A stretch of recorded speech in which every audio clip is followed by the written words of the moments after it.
I think it's pretty apparent that Mr. Liu believes that black people are stupid and will not pursue the full clip in its entirety. I don't know how the hell all these people get my number, the Democrat registry and all this shit. Are you voting for Joe Biden? I say, well, what is his policy? He gonna let you know after the, you can go online. I went online. I saw the tax plan. I saw this. I saw that. I don't stand for black America. What's going on?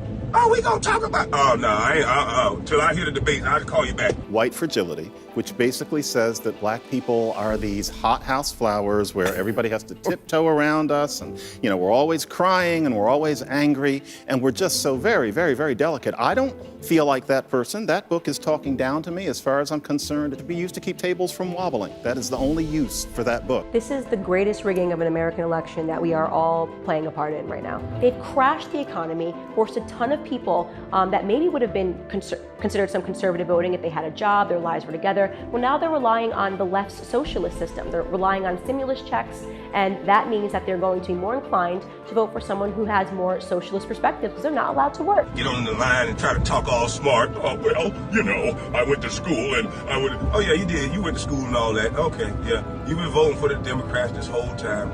So have I and everybody else. And what do we have to show for it? Well, you know, they're trying to combat racism. Well, why the they ain't do it in 60 years then? Well, you know, we're still working on it. Man, I don't want to hear that shit. You look on Facebook and you have people saying, I'm doing the work, and reading this book. And I think to myself, they are doing the work of making me into a perfect idiot. There's no more room for individualism or diversity of thought or diversity of opinion on the left-hand side of the aisle. All they care about is hitting and nailing those talking points that they know they have to hit in order to cater to their desired electorate.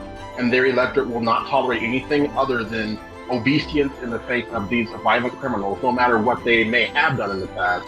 In the case of Jacob Blake and even others that people have been writing over. It is a very human thing to take on the victim identity. All people do it. We've all known people like that. A way you can do it if you're a black person, and all of us need to grab onto something sometimes, is to read a book like that and think, yes, I need to be treated that way. I ain't never cussed nobody out for voting for the Democratic Party. I ain't never called nobody a disrespectful name. None of that. You you guys that do that, not all Democrats do that, but the guys who do that, y'all are the new version of the KKK. The white folks don't got to do nothing. Y'all are the new version of the KKK. My heart goes out to people who are good people living in those Democrat-ruled cities and areas who are seeing the full effects of the left's never-ending campaign of vengeance against President Trump, and they don't care who's going to get caught in the crossfire at this point, and we see how callously they deem those individuals who do get shot and killed in cities not just like New York, but also in Chicago, St. Louis, many other places around this country that are experiencing real problems. But the politicians are more concerned with taking on President Trump himself than they are with fixing their own problems in their own communities.